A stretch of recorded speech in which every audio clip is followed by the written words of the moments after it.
We are live, brother. Folks, what is up? Welcome back to the Vol Talk podcast. A little late today. Our apologies. We're going to fire the production team. The production team They is are us. fired. Uh, they are fired, but also rehired because it's us. Folks, welcome to the Vol Talk podcast. You are here with Austin and Blake.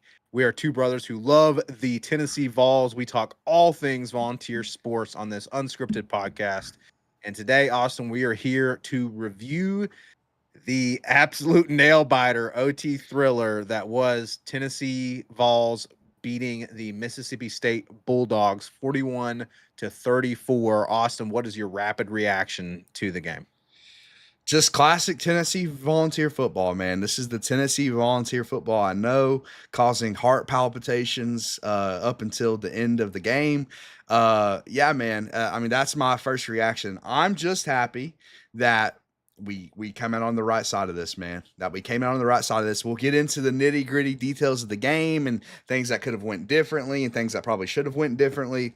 But at the end of the day, man, this is a road game that we could have lost, but we didn't. We Yep. didn't. We won. So we're happy. I got Blake here on the pod. Had we lost, we probably wouldn't be seeing Blake today. I don't know. We might have had to cancel the show, but we won. So I'm thankful for that. We won, so we're here. Listen, Austin, we now have a solemn duty to the friends of the program to do this podcast, win or lose. So, unfortunately, I will be here every Sunday reviewing these games. Now, am I going to be happy about it if we lose? Absolutely not. But as you said, we won this one. And so we are happy. A win is a win, but it was a nail biter, folks. We're going to get into all of the details of the game. We're going to be talking about Austin freaking Joey Aguilar, baby. Can't The wait to talk about that. fireman is lighting it up. We're going to be talking about Chris Brazzell is lighting it up. He is having absolutely breakout, insane season. And of course, we're going to, mention that crazy call, that offensive pass interference call. And then we're going to talk about, yes, we are going to talk about a few of the things that did go wrong, go over that. And then, of course, we have to, Austin, get into our hate watching and get the folks a good update on the hate watch scores from yesterday. So, folks, stick around. We're going to go into all of the details on this. Chat is already off to the races, Austin. I'm actually going to catch up on chat real quick. We already got Jace in the chat. Welcome, Jace. We got my wife, Rachel, in the chat. Welcome, Shout Rachel. out Rachel. We got Lynn in the chat Shout out already. Lynn. And we got TK in the chat saying, "Go Big Orange." Welcome, TK. I got to touch on just real quick because we're going to get into it, Lynn. But I agree with you. I thought at some point we should have shook down the officials to see if they had a cowbell on them, dude. I swear, at some point I saw an official ringing a cowbell at some point. I mean, I wouldn't be surprised at this point, brother. I've off air, I have said at some points sometimes it just feels like a conspiracy against the Tennessee Vols, because man, it was kind of crazy at points. But we will get into it, folks. Again, we've got a lot to cover. It's going to be a fun show. So thank you for joining us. I'm getting all of my bells and whistles going here to be able to manage the stream. So Austin, as always, we got to ask the good folks to, of course, support the channel. You can support the channel by liking the video first and foremost. Please take a second, go to that little thumbs up button right there, thumbs up button, give us a like.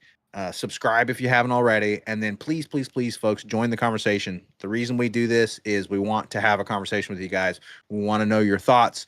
So as we just talked about, folks are already jumping in the chat. We love it. Keep jumping in the chat. Let us know your thoughts as we go throughout the show. And then, of course, after the fact, if you're watching, please drop us a comment. It would be greatly appreciated. We'd love to talk about this stuff with you guys.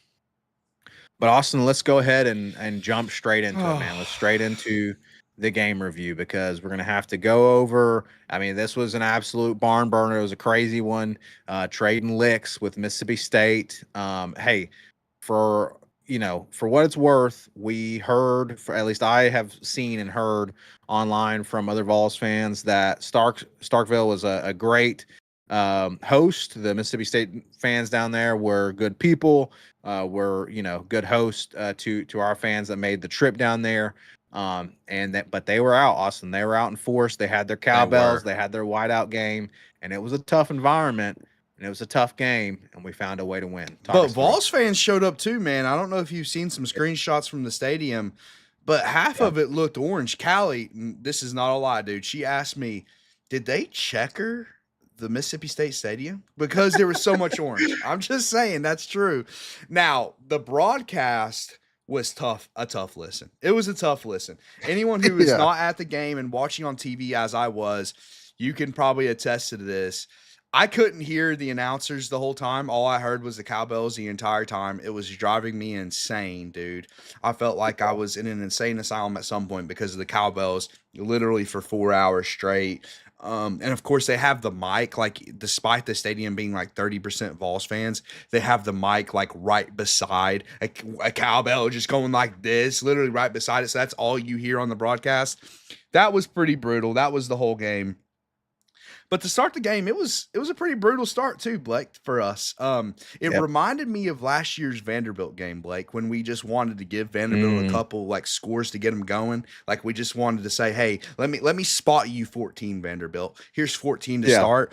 That's what the beginning of this game felt like. The defense comes out, immediately gets a 3-and-out, looked really good to start the drive, and then Staley muffs the punt. Um, this listen, and Staley has been good this year, Blake. He has been. We've been giving him props all year long, have we not? We've been giving him props all Yep. year long. He's been really good on offense. I don't get from a coaching perspective why we're rotating punt returners. I don't get Yeah. that, Blake. I think that's a mistake. Like, I think you should have one guy back there, Boo Carter, because Boo Carter's been the best. And I know he's had his muffs, but he's just been the best returner overall. Just put him back there. Don't keep rotating it. Staley muffs his punt when it was about to go out of bounds anyways, dude. He really should have just let it go out of bounds. Then Mississippi State takes advantage, man, and they score on that opening drive, which is, again, it's like when you're on the road in the SEC, Blake, you can't just spot the team 7 points, man. You Nope. just can't do that. No, absolutely. You definitely cannot. I mean, it's a terrible way to start the game. But yeah, talk us through. So you give up 7 points immediately, Yes. but And then again, start trading licks. yeah, we did. Yeah, exactly. And that's what it was. I'll the game overall, I'll say we did a lot to keep them in this game. Like a lot to keep them in this game. And that's coming from the team's perspective that had to get a game tying drive at the end of regulation. We start on offense, man, came out looking hot, and then Staley, not to pick on Staley, drops a 3rd and 7 pass on offense that could have kept that opening field goal drive going, Blake. And it just wasn't his best game overall. I'll say that. And then because I mean he went on to not catch a punt, Blake, that got us down at the 1 yard line, which was brutal. And dude, like if you just look at the score, Blake, like when you woke up and look at the score, you had to immediately think, oh man, our defense was just getting cooked all game. Yeah. Yeah. But then you Yeah. just look into the context of it, man. It's like, not really. They had three I looked at the drives. box score. I looked at the box score and I was like, crap, we got 2 defensive touchdowns. What happened in this game? Exactly. So I'll get into that in a minute, but you also had 3 touchdown drives from Mississippi State, Blake, that resulted or they were touchdown drives, and that started within the 26-yard line. Right. Like, I mean, it was just gifting Mississippi State opportunity after opportunity. Um, and then yeah, I mean that's what really started the game for us. That like really, I mean, I wouldn't say shift the momentum. I don't know if we ever had the momentum in this game, but the Colton Hood pick six.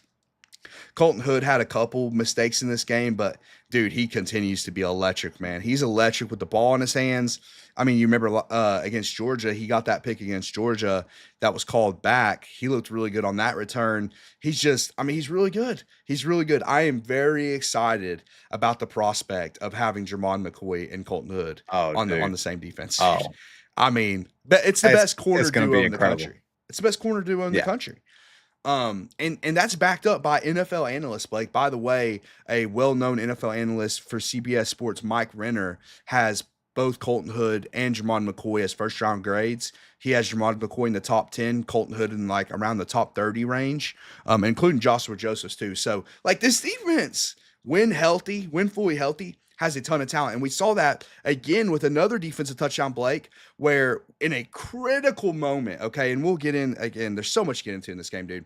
But in an absolute critical moment when we're down by 4, when it felt like the momentum was completely shifting in Mississippi State's favor, Tyree West, and this is after a fake punt, by the way, Blake. They got a fake punt. Okay. Yep. We forced a 3 and out. They got a fake punt. The very following play, Tyree West just nails the quarterback, dude. It's technically a strip sack, Blake, but it was really, there was no strip, right? It was just the quarterback got hit so hard that he fumbled. That's what it was. It was such a hard hit that he fumbled. And the crazy thing about that play is the scoop and score. First of all, Joshua Josephs had an incredible game, just overall. I mean, Joshua Josephs he's going to be a first round player. That's my prediction. He will be drafted in the first round, Blake. Coming into the year, we're like, okay, he's one of the best run defenders. We need him to be one of the best pass rushers. He's literally rose to that occasion, man. He's become one of the best pass rushers. And the reason I bring up his pass rushing, the only reason he was able to scoop and score, Blake, is because he dominated his pass rush. He won immediately. Yeah, he was back there too. Exactly. He was back there too. And so if Tyree didn't win, Joseph was going to get the sack. But the great thing is that Tyree came off the blind side, forced a fumble, and Joseph was there to pick it up and score, which, dude, that really, it saved the game, man. I mean, I'm telling you, the fake punt, they're up 4. That's after, I'm pretty sure that's after they stole points from us. We'll get into that later. They just literally just stole points right from Tennessee with the offensive pass interference call. But yeah, dude, I mean, it came in such a critical moment. So even though, and we'll kind of get into this later when we talk about some of the bad things from the game, but even though the run defense was abysmal at points, dude, and I said, I brought that up going into the game, Blake. I don't know if you remember in the preview show. I'm like, there's been points this year against Georgia, against Syracuse, where this run defense has been really, really bad, and they're not what they were last year. And that's what we saw. But outside of that, man, the pass rush, the coverage, like in the precarious spots they were put in, the defense overall was pretty good. Yeah, it's such a weird kind of like Mr. Hyde and Dr. Jekyll kind of situation with this defense in this game, where they have these, crazy good moments and bailed us out at times. I mean, heck, even Joey Aguilar in the post-game press conference, he gave a shout out to his defense and said, hey, they got us out of some tough situations, but they also put us in some tough situations. So yeah, it's the run. And when I saw that, the run defense and how much we gave up on the ground, that was frustrating because we talked, like you said, we talked about that in the preview game, and then it happened. And I think teams are going to, I mean, obviously teams are going to see that, right? They're going to pick on that the rest of the year. They know that we don't have the run game or the run defense acumen. And so they're going to see that and they're going to pick on that. Quick catch up on the chat here. Firevall, welcome Firevall. He says Colton Hood, high stepping. Tion sees you. Yeah. Colton Hood coming from Colorado, playing honestly great. Firevall's next comment is our DBs have to improve. Colton Hood is obviously great. I think the problem is the lack of depth, right, Austin? Yeah, exactly. Is on the secondary. So and Fireball says we need lockdown CBs. Every team seems to be wide open and run defense bit fluffy. Is the 230 is a good running back, not easy to take down. And then Volfan 2024 says we will once we get McCoy back. Yeah, so I think that's really what we're looking forward to, Austin, is getting Jermon McCoy back. That's really going to help the depth at cornerback and back there in the secondary. But yeah, this run defense obviously has to find a way to improve. But regardless, we found a way to win. Keep talking us through, Austin. So we've kind of talked through the game. So we get to the end of the game, right? Do you want to talk us through the end of the game? Yeah. I had some other stuff to go over too, but yeah. So, I mean, the end of the game, just to talk about the last sequence, which I don't want to get into the negative too much. I think the first half offensively is very interesting too. We'll have to get into that at some point, Blake, but the last drive to tie the game, man, I will talk about that, and I'll talk about that a little bit more with the Aguilar segment as well. But the last drive to end the game or to tie the game was incredible by Aguilar, just absolutely Oh, dude. incredible. And then of course overtime, you score on one play, and then the defense comes through. I mean, we just got done talking about the run defense a little bit. The run defense stepped up in overtime. I will say that. So they get a big play to get first and goal from the 5 in overtime. They had 3 straight run plays, and we only gave up 1 yard on those 3 straight running plays. So in the most critical moment, they did show up. And I have to give them credit for that. But overall, man, it was just a lot of not filling gaps and just not being in the right space at the right time. But dude, I mean, I told you pre-show, dude, that this is a game that I felt like we could have scored 100 in. And the reason I said that is because of how some of these drives in it, some of the critical plays. So in the first half, we already went through the first 2 drives, and I told you about the punt. We punted on the Mississippi State 49 in the first half, Blake, from 4th and 2. I thought that was a really bad decision by Heupel. I thought you should go for that in that spot. And that's the drive where Staley doesn't catch the punt and it gets down at the 1. Again, I think you just have to keep one punt returner back there. That's my opinion. And then the very next drive that the offense is actually out there after the Colton Hood pick 6, Matthews dropped that touchdown throw in the first half. Aguilar throws a beautiful ball to Mike Matthews that was dropped. I mean, it was just in the first half, we were doing everything we could to keep Mississippi State in this ball game. Between the muffed punt, the not catching a punt. I mean, when they talk about unforced errors, Blake, an unforced error is a muffed punt. The defense did nothing to cause that. An unforced error Right. is not catching a punt and getting down at the 1 yard line. An unforced error is a wide open touchdown throw that's put on the money and your receiver drops it. I mean, we're talking about the difference of 14 points just right off the top of my head, Blake. 14 points right there in the first half to keep a team on the road. We're on the road to keep a team in it, man. Very frustrating. After that drive, though, Blake, we had the Chris Brazzell drive. We're going to be talking about the Brazzell breakout. It was literally just a drive of 42 yards to Chris Brazzell. That's all it was, and a roughing the passer. Yeah. That's what it was. It was Chris Brazzell. And me and the people watching the game together yesterday, Blake, we're just like, just throw it to him every play. I mean, does it ever Might as well. result in a Might negative as play? well. Dude, he had like, I think it was like 6 targets yesterday or 7 targets, and he caught 6 of them. And one of them was just taken from him. I mean, the offensive pass. Can we just get into that now? I'm itching to talk about this. Okay. So yes, please. I'm itching to Let's talk go. I know. I'm itching to talk about it too. So freaking Chris Brazzell, absolute breakout, having a great game, and talk us through what happens, Austin. Absolutely horrendous call. Horrendous, dude. So Max Gilbert also missed a kick in the first half. I mean, I just named 17 points that we left on the board, and then after we left on gave up points or left on 17 points, whatever, 17 points in the first half, and then 7 points in the second half was just taken from us. I mean, it was just taken from us, Blake. It was completely stolen from us. It like you said, it may have been the worst offensive pass interference call in the history of the sport.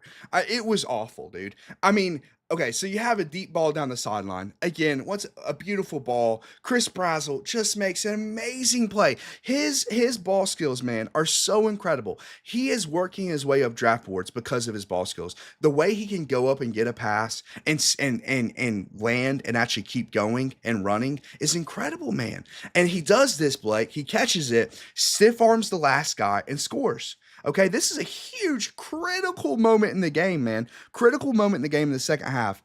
They call offensive pass interference for them. They're both hand fighting, right? They're both hand fighting.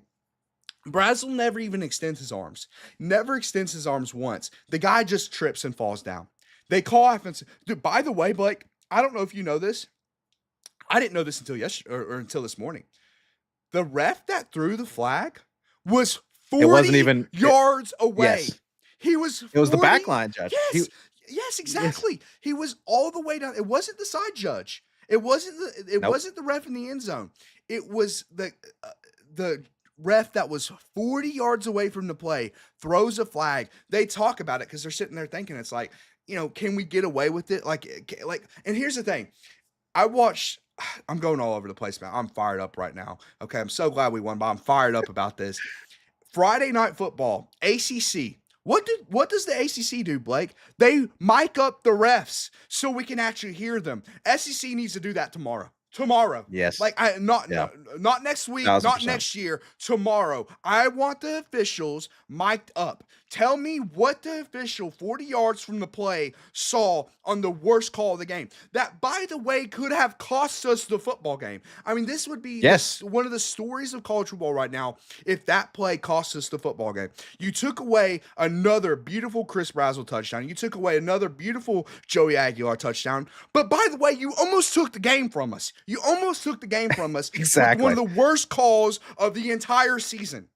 Ever. Actually, season, no, scratch that, ever in the history of the sport. Ever. Because the hand fighting, I don't even know if it's just your typical cornerback, and Yes. it wasn't even defensive PI either, right? No. They got their hands up because that's what happens, because you have hands, and in the game of football you have to use hands. And so they've got their hands up, and then, like you said, he just falls. Very obviously nowhere near offensive PI. One of the worst calls in college football, definitely of the season, probably of all time. And so you've got, for my mic, I'm fired up too here. So you've got freaking Joey Aguilar, who is all of a sudden, as we've talked about, starting to get looked at on some Heisman boards. Okay, I know it's early. All I'm saying is you've got Aguilar, who's having an absolutely incredible breakout season. You've got Brazzell, who's having an incredible breakout Blitnikoff, season, and who's loading, by the way. Blitnikoff, but they stole loading. a touchdown from him. When you're talking about Blitnikoff at the end of the year, Blake, give him another touchdown. Exactly. You have to put an asterisk on it, because literally taken away. You take away 60 yards from Aguilar and another TD and another 60 yards and TD from Brazzell on one idiotic call from a guy who couldn't even freaking see the play. It's just honestly, Austin, mic them up, but you also gotta make it reviewable, man. Make it reviewable. Yes, I mean, and here's the thing, and I get the PI is a very hard play to review. In all fairness, okay, it's a very hard play to review, but like, at the very least, you have to get mics on these guys. And Eric's agreeing with us in the chat with the ACC and what they do. Transparency is key, okay? And a letter after the game ain't cutting it, okay? I don't care about the SEC apologizing. Oh, I'm sorry I screwed your season. I'm sorry I screwed your chances at a playoff. Like, I'm sorry I screwed it up so bad. That's what we'd be talking about if we lost this game, Blake, and we found a way and whatever. But that's what we'd be talking about. And an apology letter ain't enough. Ain't enough. Make them full time. Quit having the SEC is known for like the worst officials in the country. You have the second best football league in the entire world, right behind the NFL. You have the SEC. This is the pinnacle of college football, Blake. Okay, it's the pinnacle of college football. Yet your officiating is complete garbage, dude. It's like pee-wee level officiating from these officials. Mic them up. At least let me know what they're saying. I want to know what the guy saw when he called one of the worst offensive pass interferences ever. One of the worst ever. If you want to throw the flag and wave it off, and I think they were considering waving it off, man. They talked about it for 5 minutes afterwards. Let me hear the 5-minute conversation. That's all I'm asking. Yes. Let me hear the 5-minute conversation when you're discussing the flag. Because here's the thing, Austin. If you're making great officiating decisions, then that will be seen. Why should you be worried about being mic'd up? If you are a professional crew and you are making, great officiating decisions, then okay, you're fine with being mic'd up because you ain't got nothing to hide, right? Yeah. So what's there to hide? like you said, what are you trying to hide here? What are you trying to hide? What are you trying to hide? And it's kind of like the guy who lives in Tuscaloosa, reffing the Alabama game. Do you know the head of? Well, you want an interesting fact? The head official of this game. This is a fact, Blake. Former Alabama quarterback. No way. It's what I read online. I mean, and everything I read online is true, so it must be true. I didn't research it. Right. Somebody might have to fact check me in the chat. A former Alabama quarterback was the head official of this ball game. Okay? And I mean, come on, man. Come on, dude. Like, Come I on. just I just don't even know what to say to that. It's so baffling. I don't know what to say to that. And it wasn't the only bad pass interference. Colton Hood had an absolutely terrible defensive pass interference against him. Now, luckily, that drive ended in a missed field goal. So that's what they call ball don't lie, Blake. That's what that saying's for. When a BS call Right. happens and it results in a missed field goal, that's called ball don't lie. But I mean, it's just a point. It's like these officials, specifically with pass interference, dude, did not know what they were doing. They just didn't. Yeah. No, it's very clear. One of the worst calls of all time. Very, very clear. But Austin, the bright side, and I don't want to stop us from this rant on this officiating because it's all true. Like you said, Eric's in the chat agreeing with us. He says that I love that the ACC mics up their officials. They damn near cost us a game and Yep. did cost Chris an amazing highlight. Send those refs to their couches at home next week. Absolutely. Speaking of ball don't lie, Austin, we got Vol don't lie. Love it. We'll get to your point here in a second. Vol don't lie in the chat there. But yeah, so yes, the officials, the officiating, absolutely bonkers. But the bright spot, Austin, is part of why we're so amped up about this is because you're taking away stat lines that have been earned by Chris Brazel because he is having a freaking Biletnikoff season, brother. He No, is yeah. just absolutely dogging these cornerbacks. I mean, he's making great catches. Honestly, Joey even, there's a couple throws that weren't super accurate that The Chris fourth and still was four. able to You're catch. thinking about the Fourth and fourth and four, four on the yes, final game tying drive. It wasn't the best throw, but it was Brazel made a behind him. play. Yep. Brazel made a He made a play. play. Exactly, because he's having an absolutely insane season, Austin. And remember, we've talked about this. He was on the team last year. Yeah, Okay. he was on the roster. He was on the roster last year. He But was. now he's got a quarterback that's getting him the ball, man, and I'm hyped about where he could go. Yeah, I mean, yeah, people are talking about it in the chat. It's like he is having. I don't think we realize how good he's been. Like, I know we're sitting here talking about it. I still think we're underrating it, dude. Every time they throw it to him deep, I just watch Chris Brazel run into the end zone. I mean, it Yeah. almost makes me think you got to do it more. Like, just do it more. Just see what happens. Let's just see what happens if one game we throw it to Brazel deep down the field 8 times in a ball game. Let's just see what happens. It's kind of like the 22 Alabama game, Austin, when Jalen exactly. Hyatt just had 5 touchdowns. And it's like that. It's the impractical jokers meme, right? Where it's like, yo, throw it to Jalen again. And then boom, it's like touchdown. And they're just like cracking up, And That's it's like, hey, throw it to Brazel again. Give him a razzle razzle again. And then boom, he scores another touchdown. Why not, man? Why not? If it's working, why not? Exactly, man. His breakout is in full effect. He's working his way up draft boards. I think he should be in the conversation for all the end of season awards. And yeah, it goes back to quarterback. Trust me, our quarterback is probably going to get a 20 to an hour segment on this show today. Because I cannot say enough good things about our quarterback, man. I really, really can't. And yeah, dude, what else to go over in this game? I mean, I still. Oh, go ahead. Go ahead. No, you go for it. Well, I was going to say, so real quick, since the chat's bringing it up and we're talking about Chris Brazel and how good he's been, maybe we should also briefly talk about a little bit of the negative, which was the drop passes. Yes, was awful. Brazel has come up with some incredible catches. I don't think he has a drop on the year. And I know it. And most of the other receivers have been good as well, right? They've been good, but there have been some drops. Kitzelman had a bad deflected pass, as Vol Don't Lie pointed out. Yeah. As well as Fireball earlier in the chat, pointing out Kitzelman. You talked about Mike Matthews dropped pass. Staley had a drop pass. So talk us through just kind of a little bit of the drop passes in this game. Yeah, and it continues with shooting ourselves in the foot, Blake. It's a continued conversation. I talked about 17-point difference in the ball game in the first half. In the second half, it was drop tipped passes for interceptions. Okay, I brought this up a lot on the show. Turnover worthy play. That's a metric from PFF, Blake. Okay, that's a metric from Pro Football Focus that they give quarterbacks when they're basically responsible for the turnover, whether it's an interception or a fumble.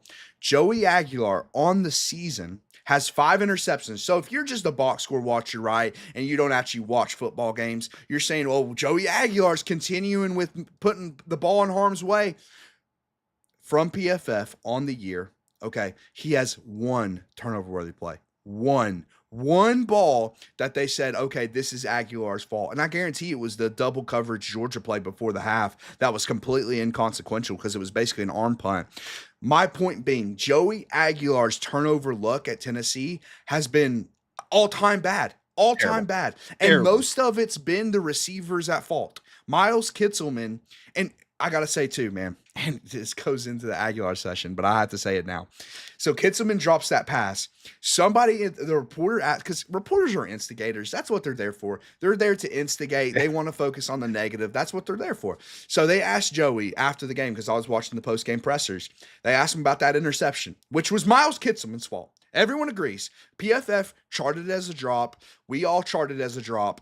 It was a drop that turned into an unlucky interception.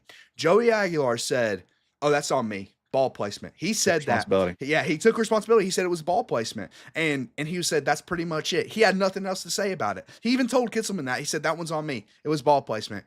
I mean, dude. I love that, dude. The leadership. We do have. I don't want to talk about this too much because I do want to talk about this during the Aguilar. Let's just get into it now. Then let's just get into Aguilar now. Okay. All right. So let's go, folks. It's time. We're okay. Like Austin said, it's time for an all-time rant on the fireman, baby, Austin. So the stat line, I got to start with this. The stat line in this game is pretty much a lie for Aguilar. He got 2 touchdowns taken away, as we've talked about, 2 interceptions that were not his fault. He could have ended up, Austin, with over 500 yards in this game and 4 touchdowns to his name, which is literally basically what you predicted. And no interceptions. Talk us. Let's get into it, baby. Dude, he could have had one of the best performances ever. He really should have. Like you said, the Mike Matthews drop should have been a touchdown. That should have been a 70-yard touchdown. The Chris Brazzell play that was stolen from both of them that resulted in a punt, by the way. Both those drives resulted in 0 points for the Vols. Both of those drives resulted in 0 points for the Vols. Aguilar should have had 2 more touchdowns, and we all agree neither one of the picks were his fault. Neither one of those picks were his fault. PFF agrees. They charted him with 0 turnover-worthy plays on the game and 3 big-time throws, one of which was dropped, one of which was stolen from him, from the officials. I mean, that's extremely unlucky. And by the way, here's the thing with variance, Blake. Here's the thing. Joey's gotten very unlucky with these things through the first few weeks of the season. Guess what happens with that? That flips. And it's a great time to flip because in a couple weeks, we got the 3rd Saturday in October. I'm just saying that's something to keep in mind with variance because those things don't stay the same. But dude, like you said, could have been a 500-yard performance from this guy. I have to start out of everything, man, because one of the main things we were talking about before in the preview show, what were we talking about? How will Joey handle the pressure being on the road? Correct. Right? How will he handle the noise? And if it's in the 4th quarter with a potential game-tying, game-winning drive, how is Aguilar going to handle that moment? That last drive, that game-tying drive, it was surgical, man. It was surgical what Aguilar did on that drive. The 4th down conversion, okay? And then the best play on that drive came after the 4th down conversion, Blake. He was getting sacked. He was getting taken to the ground. And in the middle of falling, gets the ball to Mike Matthews. Blake, we're down 7 on the road in the SEC. Like, if he did that in the 2nd quarter against UAB, I'd be like, damn, that's a good play. We're down 7 on the road in the SEC with our season on the line, and Aguilar does this, man. It's just like in the biggest moment, and he did this against Georgia too. People will forget, like they'll always forget because we lost that game, what Aguilar did on that final drive on that 3rd and 8 in Georgia, where if we turn the ball over there, Georgia probably wins in regulation because there's so much time on the clock. Joey Aguilar converts the 3rd down. Every time there's a big moment, man, this guy just shows up, dude. This guy shows up. And how does he end the Mississippi State drive to tie the game, Blake? A rushing touchdown. They said, and that's what I love. That's what I want more of Heupel. Realize, okay, he's the best player on the field, okay? He's the best player on the field. He's one of the best quarterbacks in the country. Let's keep the ball in his hands. in the biggest moment. And Let that's him do it. exactly what they did. They ran QB power, and what does Joey do? Lowered his shoulder and got in the end zone to tie the ball game at Mississippi State, man. It was just such a it was a genuine. I use this as a like a joking term sometimes, but it was genuinely a Joey Aguilar legacy drive, man. It was a legacy drive. We needed this game for our season to stay alive, Blake. We needed it. We Yeah. desperately needed it. We also needed it for morale, like we talked about baffling road losses and how Yep. Heupel's had one every year. This could have been that, but Joey Aguilar on that last drive, with of course the help of teammates, and we'll get into that more later, but he came through, man. He came through in the biggest moment of the football game. Absolutely. It's just incredible stuff. Really, legendary type stuff. Again, I still firmly believe he should be the talk of the college football season right now. You've got a guy who was left for dead. He was, transferred to UCLA and was, going to start. And then they undercut him at the last possible second by bringing in Nico, paying Nico all this money. And then boom, and we're like, well, crap, we need a quarterback. Come on over, brother. And then boom, look at this guy. And he is balling out. And Austin, what we talked about right before we got into the segment was the intangibles are what does it for me. Is he's just such a good, and we heard that throughout the offseason. Yes. Miles Kitselman, speaking of Miles Kitselman, he talked about how, man, this guy is an actual leader. This guy's a vocal leader. And we're seeing it now. We're seeing the fruits of that because you've got Aguilar, who, again, like we were talking about, these 2 interceptions were both dropped / deflected passes from his own receivers. They were in their hands. Now, granted, I will say, in Kitselman's defense, it was a slightly high ball, right? It was a tough catch. It was a tough catch, but he had his hands around the football. And it should not have resulted in an interception from Aguilar's perspective. Correct. And so but despite that, you've got the guy going into the press conference and saying, hey, you know what? Those 2 interceptions, both on me. Ball placement. Like you said, he said, ball placement. I got to get better at that. It's incredible, That's man. it. I love that. That is what a leader does, brother. That is what a leader, he takes responsibility and he says, I'm going to get it done next time. Yep. I freaking love that, dude. After this guy, you can't love this guy enough. And then he's freaking praying with the Mississippi State chaplain after the game. It's everything.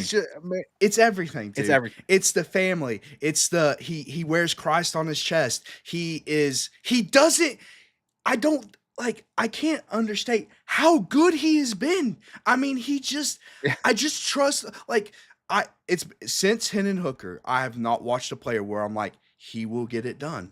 Okay. When we got the ball back with 15 seconds against Alabama in 2022, I said, Hendon will get it done. Because that's how I trusted Hendon Hooker. That's how I feel about Aguilar, man. In those final moments where we need a drive, I'm like, and that's been, and dude, we got to get into some of the coaching things too, because I feel like it's just, Heupel at times, he's like, okay, let me just trust Aguilar. Let him do his thing. At other times, I'm like, dude, you're coaching like you still have Nico under center. Right. You got the fireman, dude. You got to let him go make a play. I mean, it's just, again, it's almost like Heupel has PTSD from last year. He's like, well, I can't put Nico in a bad spot. I can't put the pressure on Nico to make it a bad play. It's different. Joey's going to come through, baby. Joey's going to come through. That's another thing with his game, Blake. His sack avoidance is another level, dude. Another level. I have to give credit to the offensive line. One of the best pass blocking offensive line performances and one of the best pass blocking offensive lines in college football. The Tennessee Vols have been elite pass blocking this year. For the most part, the pocket was clean. There was a couple bad mistakes, like Peyton Lewis gave up a sack because he did terrible at protection one play.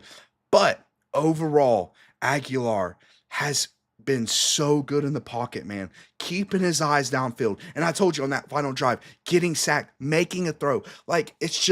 It's so night and day from last year. That's why we compare it so much, because it genuinely could not be any different from what we saw a year ago, man. It could not be any different.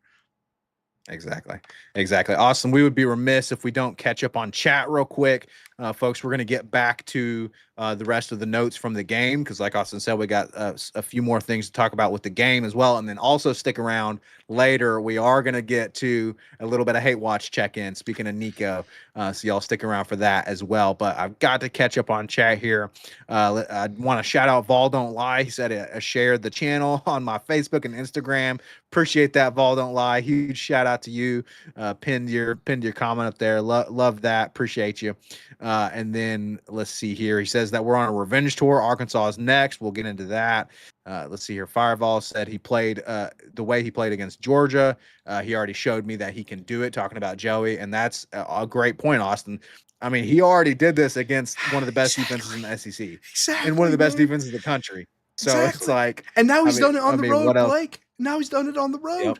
Against a good defense, by the way, who gave up 82 yards to Sam Leavitt in Arizona State passing. 82 yards. And Aguilar should have had 500 yesterday. Yeah, that's the numbers don't lie. Brandon Scott in the chat, welcome. Brandon says if they play against Bama the way they played yesterday, they lose by 2 scores. We'll see. We'll see. I think a lot of people are sleeping on Mississippi State, Austin. I think this is a good football team that we beat yesterday. But we are going to have to clean some things up against Bama. Exactly. That's no doubt. But again, we got Joey. We'll talk about all that. Ryan says Joey's got ice in his veins. And then Vol Don't Lie saying that he was just yelling at the TV to let Joey run. Absolutely. And then Fireball says Joey has guts. Joey is him. Absolutely. Agree with that. So appreciate everyone jumping in the chat here. Continue letting us know.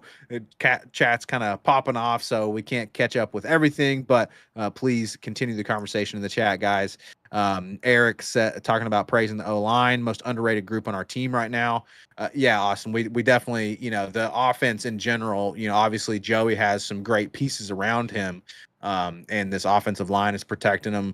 And it's great to see, man, because it's just so night and day from last year. And I guess we'll kind of jump back into some of the game review because you're right. There's a couple bright spots that we haven't touched on yet. And it's really the trenches because I feel like, and the run defense was bad yesterday. I feel like a lot of it was linebackers not filling gaps and just like overshooting assignments. Even though Arian Carter did have a good performance, he had all those tackles, whatever. But in the trenches, first offensive line, again, one of the best pass blocking performances I've seen in a long time. The pocket, for the most part, was absolutely clean all day. Lance Hurd from PFF had a 90.2 pass blocking grade, man. That guy has finally become the player we thought he could become. Now, run blocking wise, this line has, it isn't the best. I will say that. And that's kind of always been the case this year. Like we've been kind of saying that all year. And that includes Lance Hurd. But hey, if he's going to keep a pocket clean for the fireman, I don't care. Like if he's a good pass blocker, I'm fine with his run blocking not being the best. I really am. Because last year it was all bad, Blake, and you know that, and we know that, and we talked about it last year. But he's come up in a big way this year. So give him credit for that. And then Jesse Perry continues to be great. One thing, since we're talking O-line, we got to about David Sanders and his performance. Yep. So Jesse Perry gets hurt, and everyone I was watching the game with that, knows this team, we were sweating. I mean, Jesse Perry has been elite at right tackle this year. I was very upset, and it looked like he couldn't put weight on his ankle. So I was like, I say upset. The true word is devastated. I was devastated. This is a massive blow to this football team if Jesse Perry gets hurt. Thankfully, he came back in later. But in his absence, David Sanders plugged in, and his first play, he pulls out and makes a beautiful block in the run game. I will give him credit that. First play, he made a beautiful block in the run game. However, a couple plays later, he has a false start. And basically, the whole drive, David Sanders was in it. Looked like Wendell Moe was kind of telling him what to do. Here's the thing with the David Sanders discourse, and I'm sure a lot of people in this chat will disagree with me because I've been seeing people online talk about David Sanders. And I think there's a nuance in between position that people aren't getting to, Blake, that's very frustrating to me in this conversation. For one, there's a lot of people who feel like since he's a 5-star, he has to play immediately, okay? Because we've lacked blue chip talent, which is true. But since we've lacked blue chip talent, it doesn't matter what position he plays. He needs to play immediately, and that's the difference between us being a good football team and a great football team. The problem with that, though, Blake, which is what I pointed out all season and all year long since David Sanders has committed, is he plays a position that is extremely hard to translate to the next level immediately. It takes development. Whether he plays or he doesn't play, it takes development. And offensive tackles, typically do not hit the ground running immediately, especially in SEC play on the road, which is the first game that Right. he's been available Exactly. for, Blake. And by the way, he didn't start the game. He only went in because of the injury. And then secondly, I pointed out offensive line continuity. Okay. Continuity on the offensive line, playing together as a unit, is more important than any other position group in football. It is the most important. Okay. And it means so much when the same five guys are out there every week. And the guy he's coming in for has been playing fantastically. So why would Has you been playing like a switch that up? 5-star. He's been playing like a 5-star. So why put in the 5-star? So why would you switch that up? And I get the blue chip talent thing. However, there's another side of Vols fans that are as equally annoying to me that are immediately calling the kid a bust and calling him JJ Peterson. It's like, dude, he's a true freshman. He's a true freshman. Yeah. Do you all know what a red shirt is? Like, that typically used to be the standard for college football. A freshman with a red shirt, meaning he doesn't play his first season. And in today's college football, you can redshirt while still playing 4 games within a given season. And David Sanders has already missed so much time. It's like, why not try to use the red shirt on him? And I'm not saying listen, I think David Sanders is going to be a great player. It's just hard at that position to immediately come in and be good.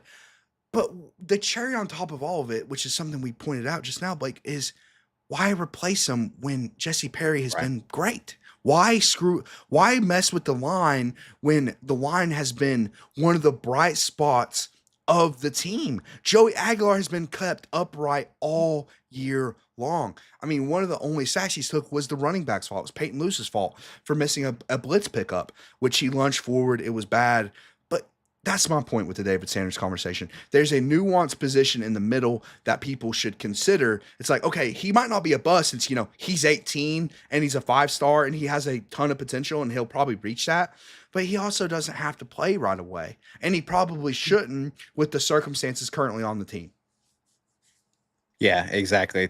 Asking an 18-year-old to, play his first game against an SEC opponent is with the cowbells going. It's a pretty with the cowbells is a pretty tough assignment. So, and Ryan agrees with you in the chat. He says 5 stars in the trenches aren't easily plug and chugged. So you need both talent and experience. It's absolutely correct. And Vol Don't Lie says he's learning under some dogs. Yeah, we got to give him time to learn for sure.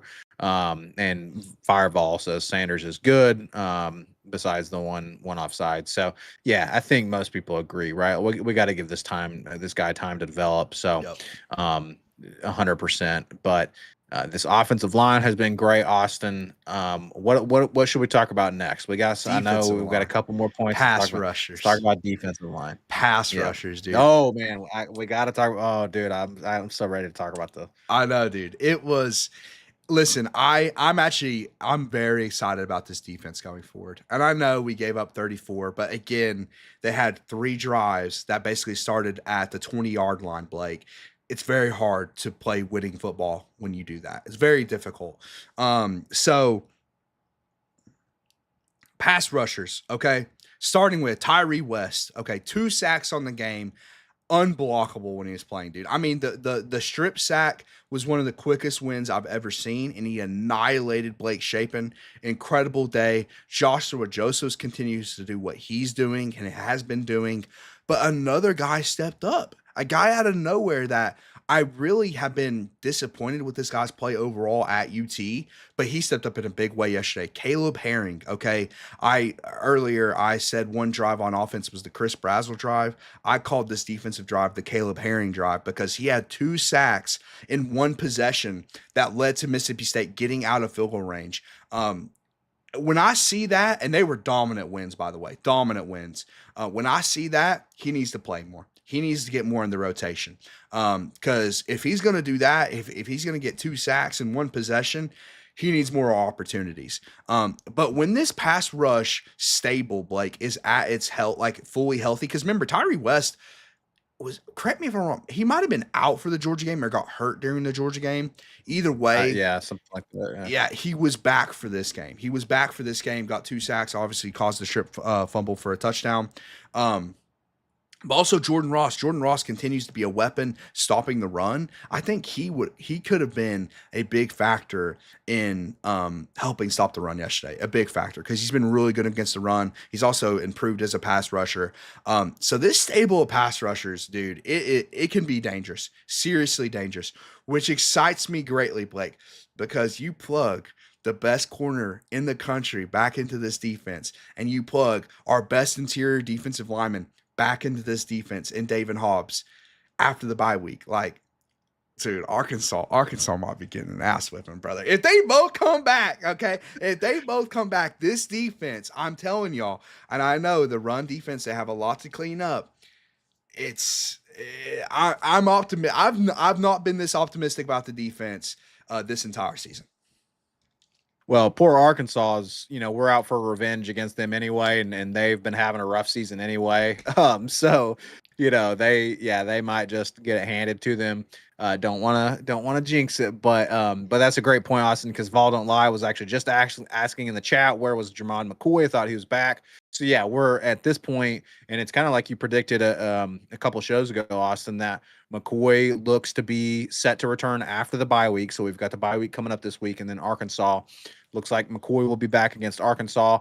We're hearing that David Hobbs might be back for Arkansas, so that is going to be absolutely massive for this defensive line, chicken, brother. But yeah, man, that's barbecue chicken, man, right there. Be barbecue chicken. I'm telling y'all, dude, this defense has a ton of talent, and I was worried, man. Like one of the biggest narratives going into the season, Blake, was who's going to be the guy outside of Joseph's. It's starting to emerge, man. It's starting to emerge in a big way. They just got to clean up the run defense. And I've seen a couple people shouting out Arian Carter. He stuffed the stat sheet, man. He had a ton of tackles in this game. He also had, I believe he had the pass breakup in overtime, Blake, on the 4th and goal play, which is massive. Oh, yeah. Yeah. So he had a good game, but overall, man, the linebackers, dude, they got to fill their gaps. I mean, there was some wide open holes in this game, man. I mean, wide open. Yeah, and someone mentioned earlier too that the tackling was leaving a little bit to be desired in general yesterday as well. I agree with that. Some of the highlights that I was seeing, some missed tackles. That's not what you want to see from your defense. You want to be able to wrap up. You want to be able to make those tackles. But yeah, Vol Don't Lie called out Arian Carter with 19 tackles, which is massive. That is a massive amount of tackles in a game. So shout out to Arian Carter. But like you're talking about, Austin, we got to plug those holes a little bit better, especially on against the run defense, or I'm sorry, against the run game. Tennessee Junior, I see Tennessee Junior in the chat here. Welcome, Tennessee Junior. Rick in the chat. Rick is back. Hello, Rick. Welcome to the Vol Talk podcast once again. Friend of the program, Rick. And chat is popping off here. Can't keep up, Austin, but VFL 2024 also shouting out Joshua Joseph. So yeah, the bright spots on this defense are great. If we can get some of the depth back, especially in the secondary, and just clean up a couple things, I think we're going to be sitting in a pretty decent spot. We've got a bye week to get healthy. Yeah, we've got Arkansas. That's a little bit of a tune-up. And then Austin, then the other red team on the 3rd Saturday in October. So Dakota in the chat as well. Let's go. Goody Aguilar. I love it. Instead of Joey Aguilar, Goody Aguilar. Welcome, Dakota.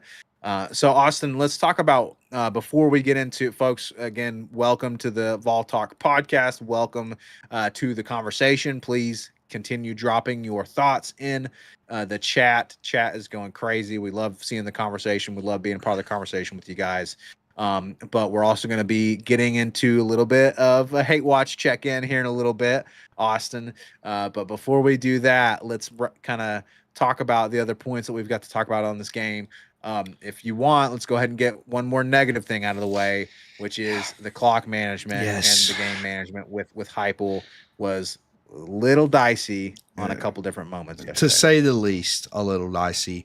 And Heupel has the offense cooking this year, okay? He has the offense cooking again. We have to give him credit for that. What he's done with Aguilar, like he deserves credit in Aguilar's development as well.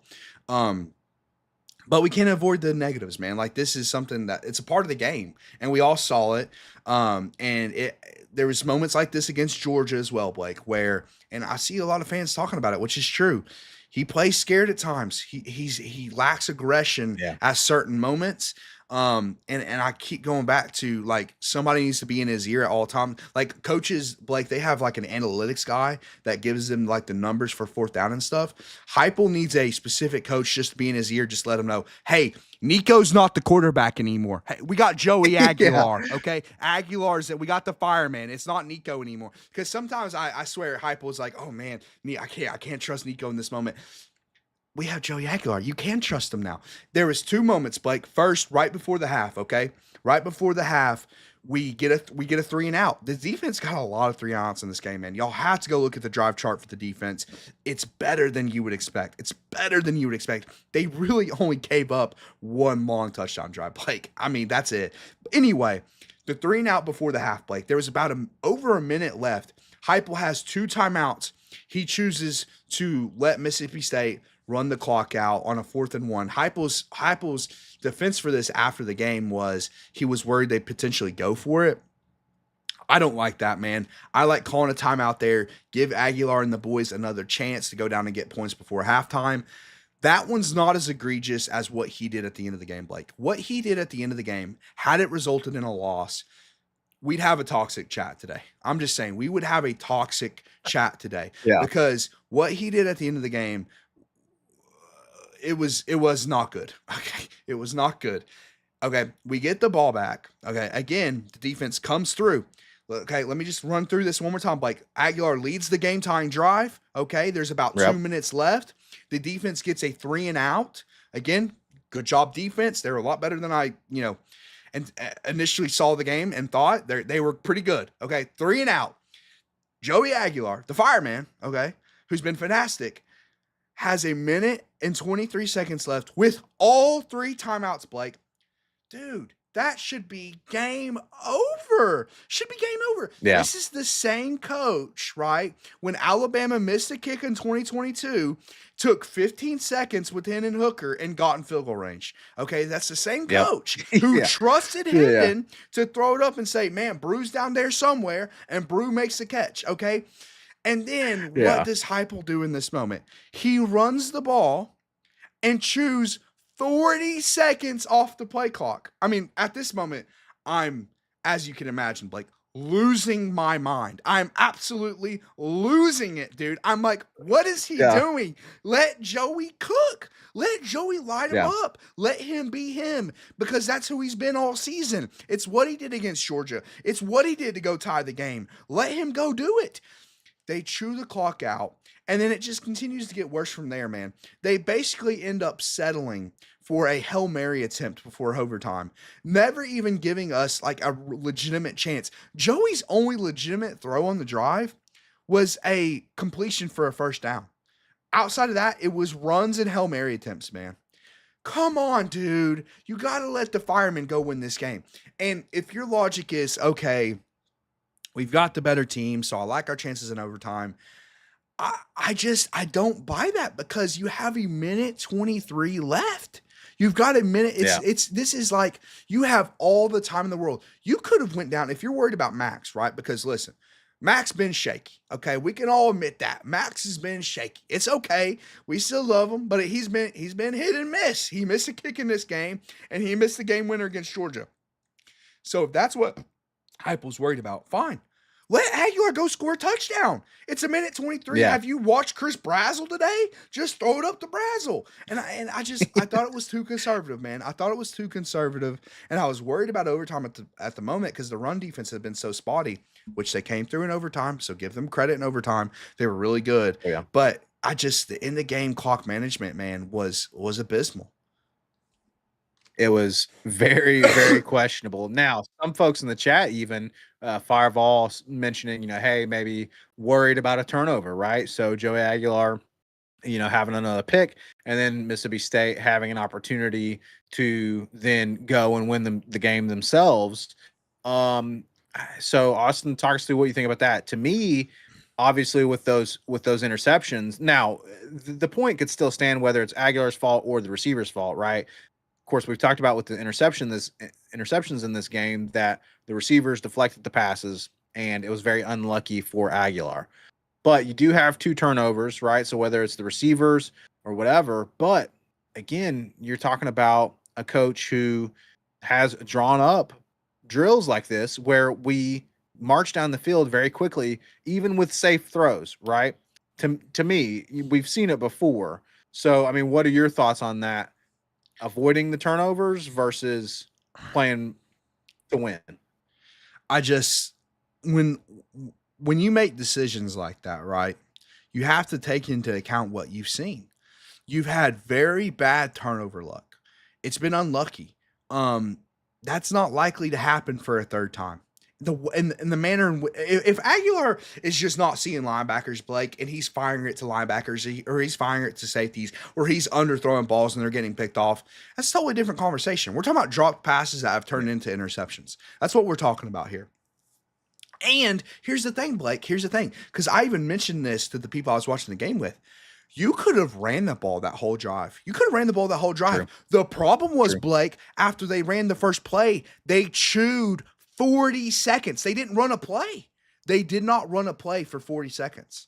That is the problem. Yeah, and I really feel like we probably could have ran it down their throat. It's what we did against Georgia. After Aguilar converted the third and 8 against Georgia, Blake, what did we do after that? We ran the ball every play until we got Max Gilbert in a great position to hit a field goal. And I know we screwed up the management of that. We don't have to get back into that. But it kind of goes into the same thing. It's like managing these late game situations have not been good. It's not been good this year. Now, luckily, you only have one loss to show for it against a good team. It's not a moral victory, but you only have one loss to show for it right now. And in today's college football, you can come back from one loss. That's the plus side of that. The negative side of that is you lost to Georgia because of it, and that would have been kind of nice to not do that. If I'm being completely honest. But like, yeah, I think you have to take into account how your quarterback has played, especially in these moments, dude. Especially in these moments. Every time you've needed it, he's done it. Every time. The fireman is ice cold, baby. Ice cold. He's just ice. He's ice cold. So you got to trust him, and you're on the road, And look, we won, right? We won.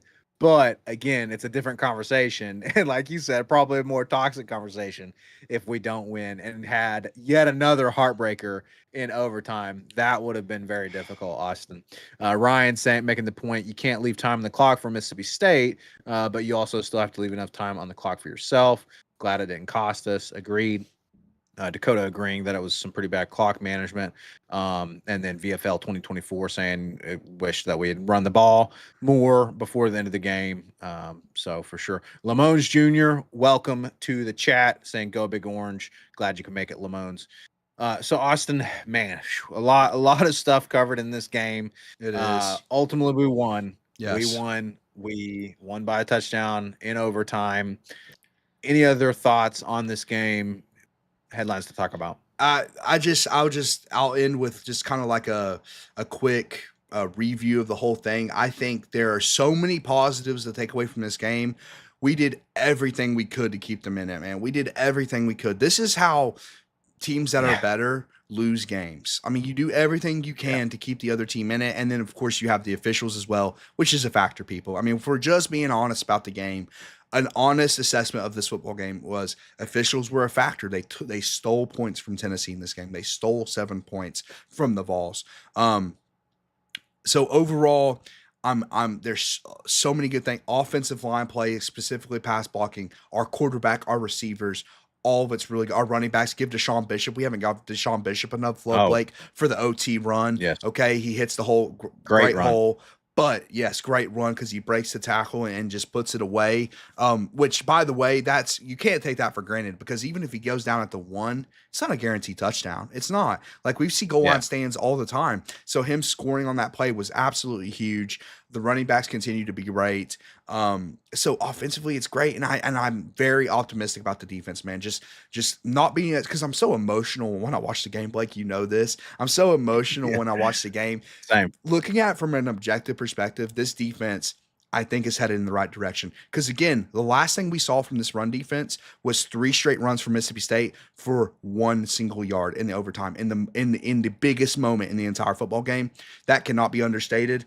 So I'm optimistic about the defense. I just and someone said in the chat, if we play like this against Bama, we lose. I don't necessarily disagree because it's not about how we look from a talent perspective, Blake. It's how we're shooting ourselves in the foot. It's clock Yeah, management decisions, or it's things that are out of our control, which is refereeing. But it's those things, and it's like the nice thing I think is we're kind of due. It feels like we're kind of due, Blake, for an LSU type game, an LSU 2022 type game where mhm. we don't make those mistakes. We don't shoot ourselves in the Don't foot. get unlucky. Don't get the Exactly. mistakes. Yeah, Don't get unlucky because I mean we've had a lot of that this year, specifically in our SEC matchups. So it feels like we're kind of due for the opposite at this point, which again I feel really good about. Feel really good about the pass rush. Feel really good about the secondary once Sherman McCoy comes back. Because once Ty Redmond's your third corner, I'm like, okay, I'm really happy with that. So I feel good over, especially since we won. I feel good about the like right. how they look talent wise, but it's just like again, if you avoid these mistakes, this game is probably gets out of hand. That would be my guess. It probably gets out of hand if you don't Yeah, spot them 7 points, or if you don't drop touchdown passes, or if you don't have 7 points stolen from you. So yeah, man, that's it. That's the game review. It was an insane game. And we found a way, man. We found a way, despite wanting to give it to them, right? Despite all of that, despite it looking like one of those baffling road losses, at the end of the day, Blake, we won, and that's what matters. that's what matters. It's a W in the win column. So you love to see it. And Austin, we've talked about on this podcast before.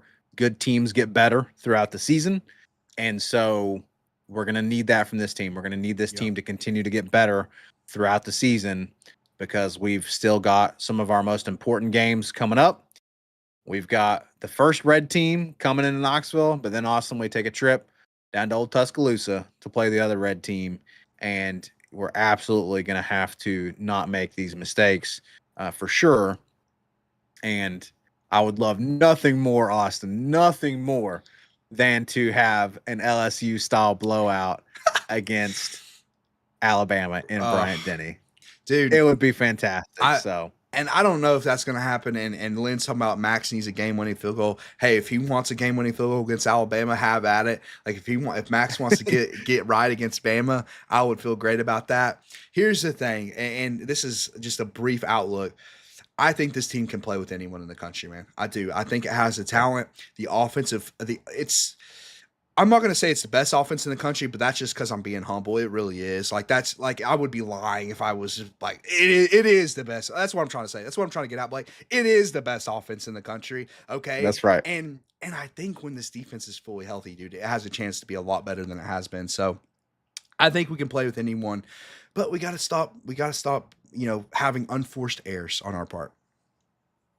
Got to stop shooting ourselves in the foot for sure.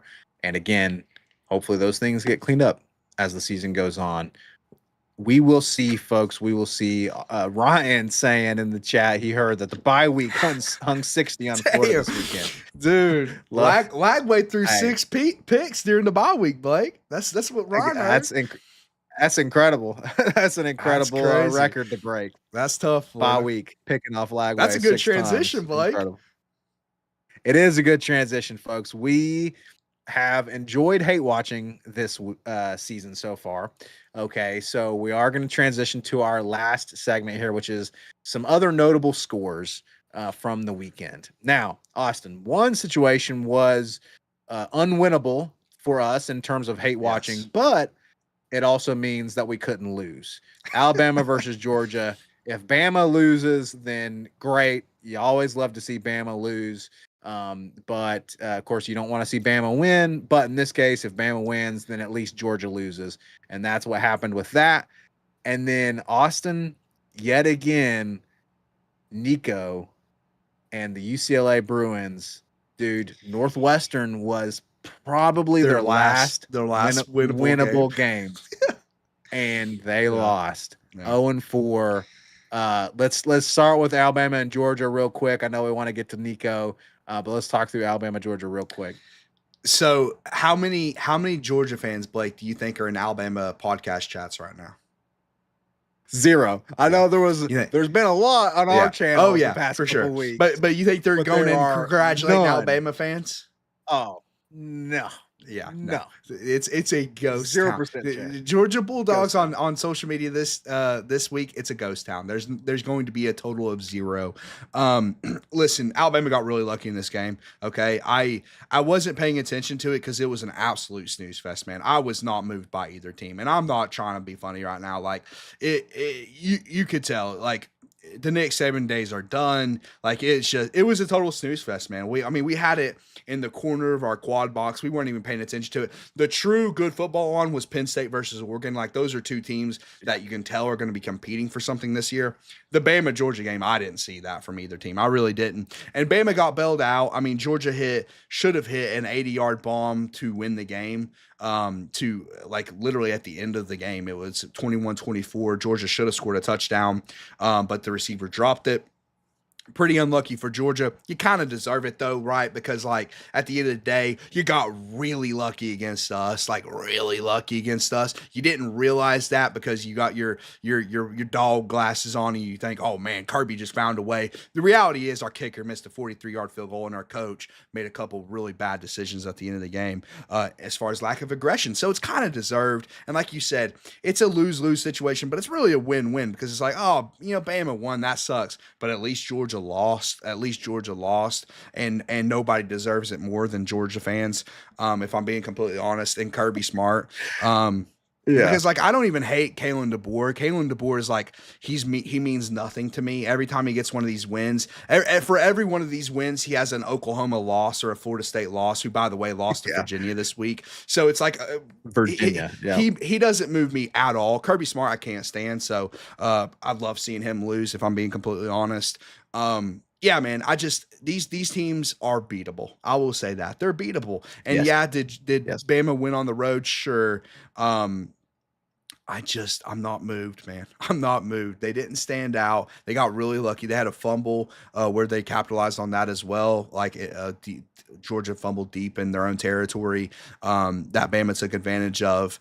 And so, yeah, I don't know, man. And I'm not predicting the Bama game right now. We'll get into that in a couple weeks. But let me just tell you, as far as what I feel about our team in Alabama, we can beat Alabama. Okay, we can. As far as talent's concerned, I don't know how much of a gap there really even is, Blake. It's just, can you handle the road? It's SEC on the road, and they still have talent, but I think the talent levels are equal. I think it's 50-50. Blake, and I can prove this to you, man. How many years, okay, did Tennessee have more draftable first-round prospects in the last 20 years in Alabama? I mean, goose egg, none, 0. There hasn't been any. Mike Renner, I'm shouting out Mike Renner once again from CBS. There was 3 Tennessee prospects before on his draft board, his NFL draft board. 3 guys ranked before I saw a single Alabama player ranked. That's just the reality, dude. Like, and I'm talking about NFL talent here, people. And I'm a huge NFL fan. Right. That's what I'm about to go do after this, is watch some NFL football. That means so much. When we're talking about blue chip talent, they're talking about, do they project to the pros? That's what they're asking when we're talking about blue chip talent. 3 guys ranked before I saw a single Bama player ranked, man. That never happened the last 20 years, Blake. It didn't. And that's the new reality at Tennessee football. The talent gap is just not there, man. It's just not there. It's not like it used to be. By the way, the same went for Georgia. I think there might have been 1 player ranked for Georgia above Colton Hood, but we had 3 guys in the top 40 where Georgia had like 1 player. I mean, this is great. We should be happy about this. We're developing guys and even these transfer corners coming over here, and we immediately turn them into NFL prospects. This should make us all happy, but it should also tell us the talent gap is just not, it's not what it was. Diminishing. meaning It's not what it was. we should be in these games and we should start winning these games. We're not talking about, Exactly. and Mississippi State, I give them credit. I didn't give them enough credit. They are a feisty football team and they're going to have a great year. They have a good coach. Nothing against the Mississippi State, which by the way, it's a ghost town of Mississippi State fans, which is very predictable. But and if they won, it wouldn't have been. But I'm just saying it's a ghost town today. However, my point of bringing them up is it's not like they're talent gap. Man. They actually have a talent gap. Under all the Yeah. coaches before Heupel, there was a real talent gap. When Heupel first got here, when Heupel beat Alabama in 2022, Blake, there was a real talent gap. That's not there anymore. Like we have the depth in the trenches. We have one of the best offensive lines in the country. We have one of the best receiving. I mean, by the way, I'm bringing up Mike Renner's list. I guarantee Chris Brazel's moving up that list soon, dude. I Oh, it's got to be. guarantee Chris Brazel is going to move up his list. So I'm just saying, man. I think we can compete with any team in the country, especially after watching this absolute snooze fest between Alabama and Georgia yesterday. And if we can go into Bryant Denny and beat Alabama, it's going to be very interesting because then Georgia will have beat us at home. Bama will have beat Georgia at home, and then we will have beat Bama at home.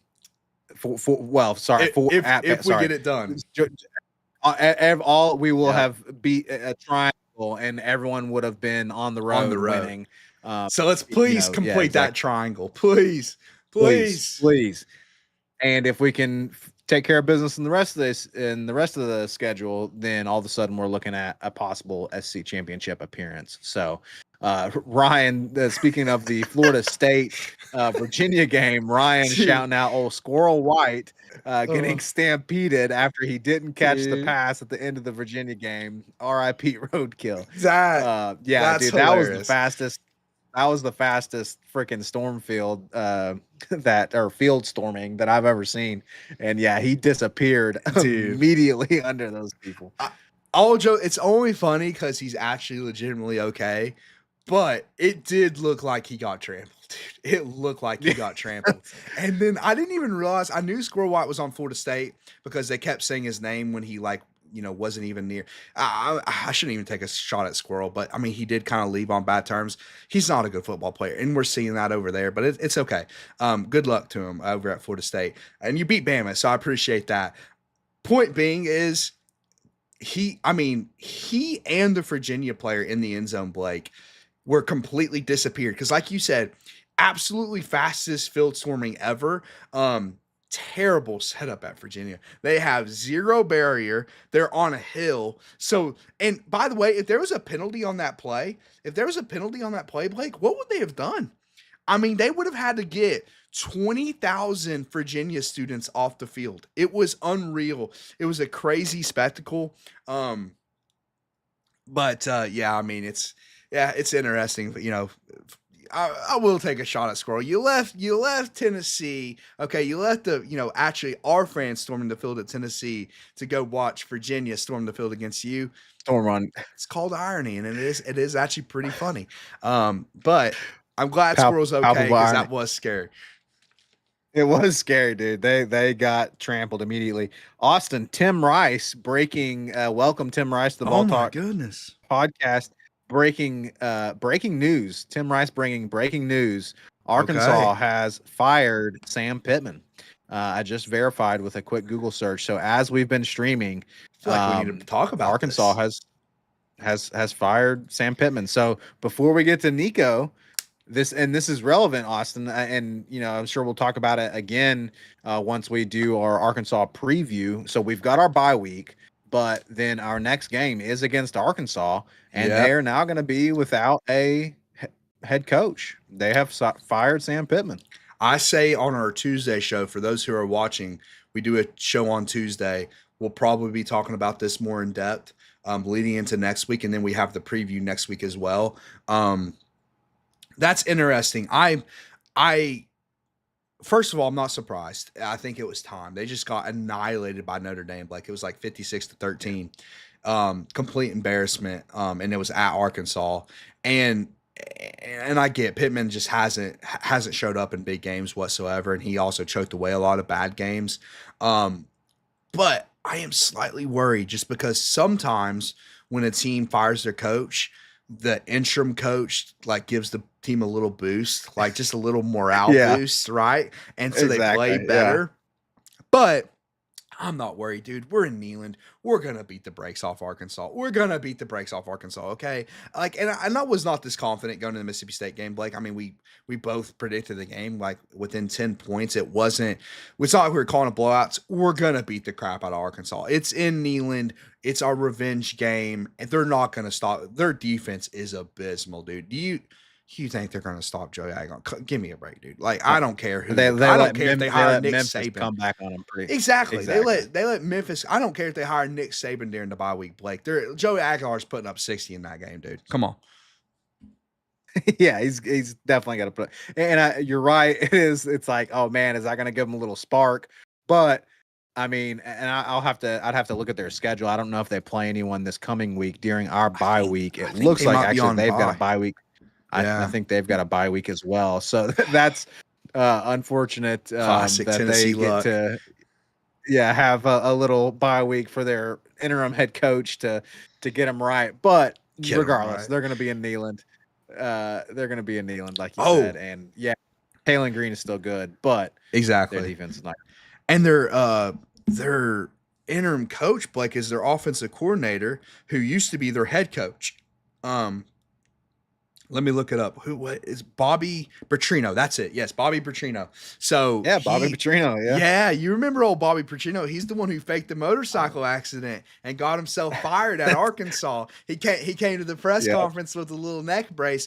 He's a good coach. I will say he's a good OC, and I am kind of worried about Taylor Green because he had his breakout game as all quarterbacks do against us last year.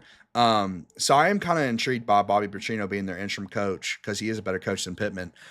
But still, dude, I mean, come on. You're not stopping the firemen in Neyland. Give me a break. Like, Georgia couldn't stop Aguilar putting up 40 on them. Like, you really think Arkansas, who just gave up 56 and to Notre Dame and like what 40 to Memphis or whatever. I mean, we're gonna light it up against them. I am upset, kind of like Bender Strings is pointing out, that they're getting a little energized from the interim bump during the bye week against us. That's of course our luck, but I think we'll be fine. Yeah, come on. It's in Neyland. We've been virtually unbeatable in Neyland. So we're going to hopefully beat the brakes off them. But like Austin said, we will get more into it in our preview show for the Arkansas game. And we'll be bringing y'all a little bit of content in the bye week. We haven't talked yet about our schedule for during the bye week, but we usually try to bring you guys some sort of content even during the bye week. So be looking out for that. Appreciate it. Tim Rice breaking the news on the channel. Tim Rice says, I like the show, guys. I'll be coming back. I only watch a couple of Vol channels on YouTube, so keep up the good work. We really appreciate that compliment, Tim. Really appreciate it. Indeed, it means a ton to us, and we love talking with you guys and chatting. Can I fact check myself real quick, Blake? I fact checked myself. Please. So I remember what it was now. He didn't fake the motorcycle wreck. The motorcycle wreck was real. What it was is he said he was alone. He said he was alone when he was really with an Arkansas volleyball player who, and you can kind of tie those strings together. Google it. Google why Bobby Petrino got fired at Arkansas. It wasn't because he was a bad head coach. It was a Hugh Freeze level situation where, he had a little scandal on a motorcycle that led to his firing. And it wasn't because he wrecked the motorcycle either. It wasn't like a really important motorcycle to Arkansas. No. Correct. He lied about being alone or not on the motorcycle. He was not, in fact, alone. No. So he's now going to be their interim head coach. So again, he's their head coach again. Could be energizing for them potentially. We'll see. But thank you, Tim, for breaking that news here. But Austin, let's go ahead and this has been a great show. We appreciate everyone who's joined us. Please like the channel. Like the video and subscribe to the channel if you haven't already. If you like the channel, follow. Yeah, that's right. If you like the channel, follow us on Spotify as well. If you haven't done that, we post everything to Spotify as well. So if you want to just listen to the audio as you're commuting to work or whatever, you can do that as well. But Austin, we have to end. Look, we're not trying to milk it. Okay. it's so freaking relevant. Everyone loves getting a good chuckle. And I have to say too, it is legitimately a little bit sad at this point, but still mostly just hilarious. Nico is 0-4 at UCLA. They just lost their last winnable game. Austin, they look, we're issuing an apology right now to our listeners because we said We got it that wrong. this team could we got it wrong. We said this team could go 2-10, 3-9. Austin, it looks like this team's going 0-12. Going on tough. 0-12. Speaking of fired coaches, just fired their coach. Nico, yet again, I think he had some runs. He had like 60 yards on the ground, but like I don't know, He was 100 something pass pedestrian. yards and one touchdown. He was pedestrian, like he's always been. Yes. Talk us through it. So, yeah, I mean, there's so much to say here. You put up 14 against Northwestern. That's one thing. You put up 14 against Northwestern. And it is a big story. It's one of the biggest stories, man. A couple weeks ago, I called it the worst trade in sports. And there's a lot of bad trade in sports, Blake. There's a lot of bad trades in sports history. I'm thinking it's the worst trade in the history of the universe at this point. Like, that's how bad this trade has been for UCLA. I compare it beforehand, maybe like the Louisiana Purchase. That was a really good trade for us, right? The Louisiana Purchase. We got an absolute deal on the Louisiana Purchase. Joey Aguilar for Nico is even better than the Louisiana Purchase, dude. That's how much we upgraded compared to Nico. I mean, and again, we have our issues with hype with some of the game management. He won 10 games with this bum. I can't. That's baffling, dude. The fact that he took that kid to the playoffs is a miracle, dude. An absolute miracle. They scored 14 against Northwestern. What they're gonna go 0-12, man. That's gonna be the record. It's gonna be 0-12. And UCLA fans told me, right? They're on social media. I don't know. They must be burner. I don't know who they are because they're not in the stadium. They dang sure ain't in the stadium, Blake. They're not there at the games. They're trying to tell me that it was the coach and it wasn't Nico. Nico's good. Trust me, Nico's good.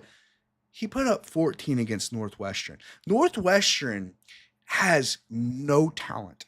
I was thinking, me and my buddies were brainstorming yesterday as we were hate watching Nico. We were brainstorming, can we name a single Northwestern player in the history of Northwestern football? I couldn't come up with a single one. Northwestern's awful. And that's why when we were talking preseason about Nico and the trade and how UCLA will look this year, one of the games we circled was, okay, like they could end up being 3-1. They have UNLV. Okay, that's probably a win. New Mexico, New Mexico hasn't won a Power 4 game since 2008, so that's probably a win. And then Northwestern, because Northwestern's the worst team in the Big Ten. Well, that's changed. UCLA now is the worst team in college football. I mean, I genuinely don't think, and again, I'm not trolling you, Blake. Is there a team in FBS that UCLA could beat? I wouldn't bet on it. Not sure. I don't would think not so. bet on that. And brother, listen, I love the comparison to the Louisiana Purchase, greatest trade of all time. You love it, man. I tell you what, that inspires me to call this trade the manifest destiny for us. Okay, we bought the Louisiana Purchase under the Monroe Doctrine.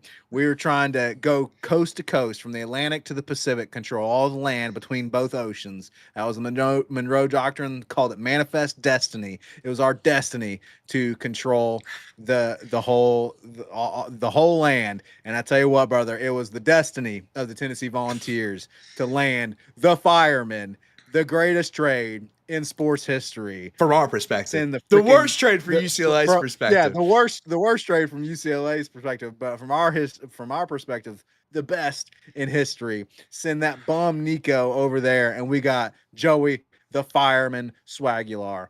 Absolutely incredible stuff. Incredible, dude. And man, yeah, I tell you, it's not looking good for them. It's not. And I don't know if you heard during the game yesterday. You might not have seen this clip yet on Twitter. And I didn't hear it because of stupid cowbells, but I heard it after the fact on Twitter. Apparently, at some point, the announcer during the game was just talking about this trade and was like, man, Aguilar could have been at UCLA right now, Blake, on a struggling football team. He said that. That's a very kind thing to say. When you say struggling when the team's 0-4 and lost to New Mexico, a team that hasn't won a Power 4 game since 2008, that's a very kind way to say that. He said he could have been on a struggling football team playing in front of 15,000 fans, but now he's in Knoxville, taking Georgia to the brink, playing in in Neyland with 102,000 fans. We're in Starkville with a packed out stadium, literally leading us to a great record right now and potentially on our way to the playoffs. It was a great point. My only problem with it, because I saw a UCLA fan, which are becoming one of the more annoying fan bases, because we're tied to them now in a way, and I'm looking at their fan bases, and they think so highly of themselves for some reason. I have no idea why. Troy Aikman hasn't played there since the 90s, and that's the only relevant UCLA player I can think of. But, and I said 90s, it was really the 80s. Anyways, point being, Blake, is that he said 15,000, and somebody got upset about this. He's like, this is low-hanging fruit. He said 15,000. You should have been happy with what he said because he overstated it by 10,000 fans. That was generous. It's really 5,000 fans, and it's majority the other fan base. Like, you should have been happy with the generous announcing that guy gave you. That was very gracious how he said that. Like, he wasn't throwing UCLA. He was trying to tell how it is, but he was being very gracious while doing so, because the reality is they play in front of basically no fans, and they're 0-4. They're not just struggling, they're the worst team in college football. It's almost, Austin, like the media is kind of tiptoeing around it, because then they would have to admit how wrong they were about, man, Tennessee is in a worse position. Tennessee's not going to be as good this year because they lost Nico, and now they got this Joey Aguilar guy, who's this guy from App State. He's from just over the mountains, over there in Boone, North Carolina, and App State. Who's this bum? He ain't gonna do nothing. Now, they lost Nico. They're gonna be worse off. It's like the media is like not wanting to admit that they got it wildly wrong, right? And now they're trying to be generous and talking about it. They've got to talk about it. You're eventually going to have to reckon with the fact that you have to talk about that this was the biggest fumble in the history of football for Nico and his family, the biggest fumble, and for UCLA, and the biggest win for us. And Austin, what's even crazier, brother, what is even crazier is and obviously I can't verify if it's true. It's just rumors at this point, but there's whispers of, is Nico going to enter the portal again after the season's over? Is he going to enter the transfer portal? Well, wait a minute. I thought he's fine. He's there to be with his family. Oh, so yeah. He ain't going nowhere, right? That's the new narrative, right? It's family now, because before it was the situation, but now it's family. Well, he's with his family. What does he need to transfer for? He's with his family. He ain't going nowhere. The reason he's going to transfer, Blake, is because UCLA is going to tell him to hit the road, because some guys are told they gotta go. You gotta go, bro. And I am willing to bet the new coach is going to look up and down this roster. The first thing he's going to look at quarterback, and he's like, "Yeah, we gotta go. $2 million for that? He gotta go." Yikes. Yeah, it's the biggest lopsided trade in history. How much talent a coach could get for $2 million of other players? You brought up the media earlier. 3 or 4 other players. You brought up the media earlier, Blake, and you talked about how, they were all wrong. Listen, we have a podcast. We made our predictions. Our last prediction heading into the season was the ceiling of our offense is going to be raised. And we're sitting here wondering why the win total went down when the quarterback got better. That was our prediction. That would make us right, and that would make everyone else wrong. That's the reality. And at the end of the season, whether we make the playoffs or not, we will bring up receipts. We will have a special, I'm announcing it right now, Blake, I haven't even brought this up with you. We will have a special show where we bring up the receipts of all the idiots in the media who thought, Tennessee was cooked. They're done. Nico, the 5-star's gone. There's going to be some notable names on there now. Josh Pate, Urban Meyer, the boneheads on the Auburn podcast, which I don't even know if I'll give them a platform, but I might have to bring them up just because. By the way, Auburn lost again. You can delete the tweet whenever, man. It's fine to delete it. Okay, you can get rid of it whenever. And I know most of our listeners have no idea what I'm talking about. Point being is, we're going to bring the receipts, and we're going to review it, and we're going to be honest too. We're gonna bring clips from our show. We'll show you clips from our show, what we said, Yep. okay? Because if we were fence sitting and we were like, well, listen, we always try to be nuanced and stuff and be like, hey, we don't know how the offense is gonna look. There's a lot of question marks, Yep. but I felt more confident about the quarterback heading into this year because I'm sitting here saying it's like Nico was awful last year. We've seen the highlight reel. We've seen all the overthrows. I think the ceiling of the offense is going to get better. Like I said, at multiple occasions before the season. That's key because if we're saying after the fact, like we can't Yep. take credit, right? It's like, Oh, right. whatever. It's just hindsight. We said it before the season, and everyone, pretty much every notable name in sports media, college football media, said it was going to be a disaster for the Vols. You all said it. You all said it. Okay. And we're going to bring it up. And apologies right now it's not cutting it. It's not cutting it. We're waiting Nope. until the end of the Nope. year when the UCLA's 0-12 and the Vols are in the playoffs. And then we're going to need public apologies on Fox. It's not through social media, not through podcasts nobody listened to. I want it on Fox. I want an apology in the camera from Urban Meyer, from Josh Pate. And I like Josh Pate, but Josh Pate's on that list as well. Okay. All you boneheads with these models and whatever. You got it wrong. Your model was wrong. Nico was awful last year, dude. That was the reality, okay? And Joey, and it wasn't like, oh, for sure he's going to be this good, but he was going to be better than Nico this year. He just was. He always was going to be.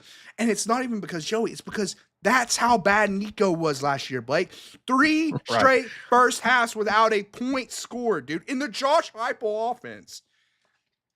And Joey Aguilar is showing us yet again how much of an actual genius Josh Heupel is on offense because we're scoring at will again. Austin, we have had is it 5 5 games straight now where we have had 40 or more points scored.